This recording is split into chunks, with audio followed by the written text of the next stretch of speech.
Two scientists from South Korea, Sup Lee and Ji-hun Kim, claim to have discovered a superconductor that can not only operate above room temperature but also at normal pressure.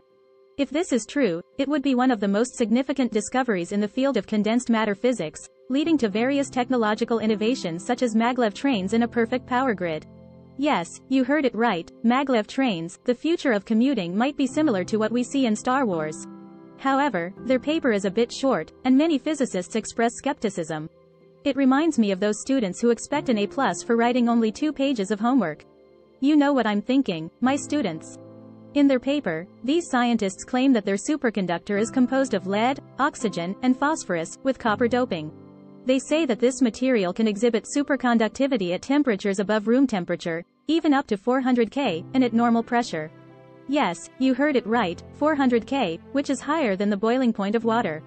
It's like saying you can bake a bread and immediately take it out of the oven without waiting for it to cool down, just take a bite.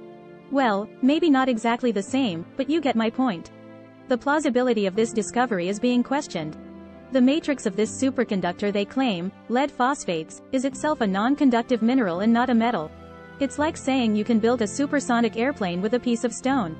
Moreover, lead and copper have similar electronic structures, so replacing some lead atoms with copper atoms shouldn't significantly change the electrical properties of this material.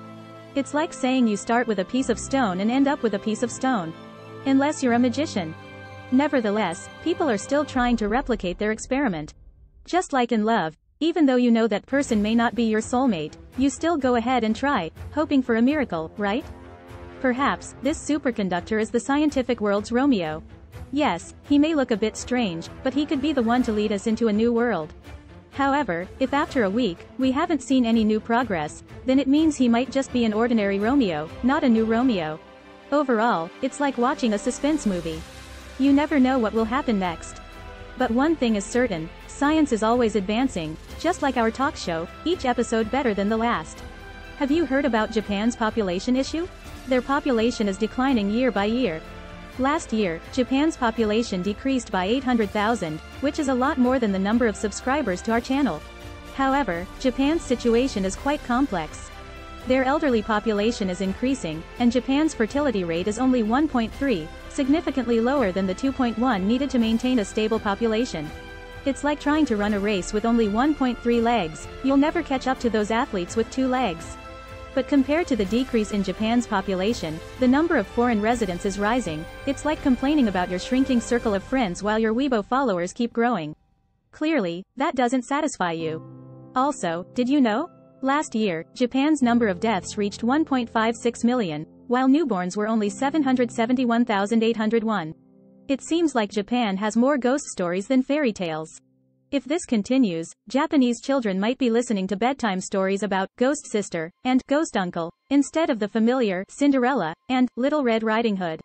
It makes one curious if they need to sell pregnancy tests in vending machines in Japan, with a label saying, "For the sake of the country, give it a try." In my opinion, Japan's problem is actually quite simple. They just need a good romantic drama. The crazy fans of Korean dramas can prove that a good love story is enough to boost the population, right? Look at those 1,000-year kisses in Korean dramas. They are not just for show, they are the secret weapon for population growth. North Korea, China, and Russia are commemorating the victory of 70 years ago while aligning on the issue of Ukraine. It sounds like a complex diplomatic game, but in reality, it might be as simple as all of us trying to find someone we can bully together during our high school years. They gather in Pyongyang, celebrating North Korea's Victory Day. Now, I'm not sure how this Victory Day came about. Maybe North Korea's history textbooks are different from ours. In my textbooks, the war that started in 1950 actually ended in a ceasefire, with no winners. But considering their innovation, maybe we should let them name all our futile fights and chaos. As they browse through various weapons, their expressions are like visiting a chocolate factory. I imagine them walking past rows of missiles, with one saying, "Look at that one, it's just like the toy I had as a child, remember?" And the other responding, "Yeah, remember how we used it to scare the neighbor's dog?" And then we see North Korea's most powerful military. Guys, you should tell them that if you have to say you are the most powerful military in the world, you probably aren't. I remember when I was little, I always told people I was the best baseball player in the world, but I would always be the first one out when I went up to bat. Of course, we should not overlook the attitudes of North Korea, Russia, and China towards Ukraine. North Korea has even sold millions of rockets and shells to support Russia. I don't know about you, but I think North Korea's export strategy is truly unique. It's like, oh, you want milk? Sorry, we only have rockets. I must say, this situation is a bit like a terrible birthday party where you invite guests you don't really want, but you have to invite them because you don't have any other friends. And at the end of this party, you might end up with a gift that could blow up your entire house. Please remember that even though some people in the world may not seem friendly, at least we can find shared humanity through laughter. Recently, North Korean hackers targeted the software company JumpCloud, but they made a big mistake. It's like trying to sneak food from the fridge and not realizing that your butt is stuck in the refrigerator door. Yes, that's our North Korean hackers, attempting to steal passwords and exposing their own IP addresses. It's more embarrassing than forgetting to zip up your pants in public. Security researchers say they are highly confident that it was the work of North Korean hackers. You might ask, how do they know it was them? It's as obvious as someone leaving a huge, shiny label that says, "Made in North Korea," in your house. They made a rookie mistake, like a new driver forgetting to engage the handbrake, and the whole car rolls down the hill. And these hackers, their target was actually cryptocurrency companies. Do you know why? Because North Korea needs these cryptocurrencies to fund their nuclear weapons program. It's like someone maxing out their credit cards just to buy a bunch of expired lottery tickets. They thought they would win, but in the end, they realized they bought worthless tickets. Charles Carmichael, Chief Technology Officer of Mandiant, said, North Korean hackers are constantly improving their cyber attack capabilities to steal cryptocurrencies. Do you know what this means? They are more diligent than us going to the gym. They practice their stealing skills with the same determination as we try to achieve a perfect plank. But do you know the outcome? Their plank only lasts for 2 seconds because their IP addresses get exposed. However, thankfully, North Korea's habit of making these mistakes is helpful for us to track them down. Lastly, I want to share a story that happened in British Airways. I must say, this story really amazed me.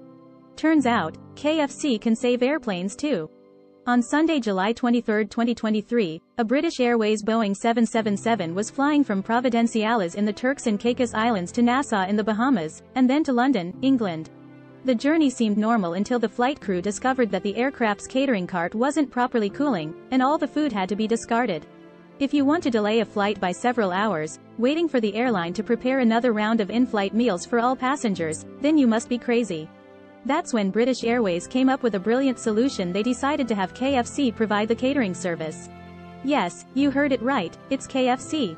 On the flight from Nassau to London, all passengers received KFC chicken. I bet the atmosphere on that plane was livelier than in a KFC restaurant. And if you thought this was only for economy class, you couldn't be more wrong. According to online posts, both business class and economy class passengers received the same chicken, 1 piece per person. That was the entire in-flight meal.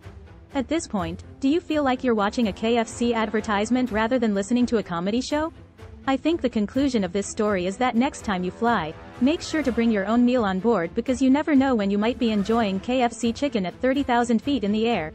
Do you know why British Airways did this? Because they understand that no one wants to wait for hours just for an in-flight meal. They chose the best alternative solution, minimizing delays. And they probably also knew that people can't go online and leave negative reviews during the flight, so they took the opportunity to provide KFC. After all, it's better than having no food, right? But on the other hand, I still want to say to British Airways, although your response was surprising, remember to compensate the passengers next time. After all, not all of them might be KFC fans. Overall, I have to say, passengers on British Airways are real adventurers. You never know, next time they might solve the catering issue with McDonald's burgers.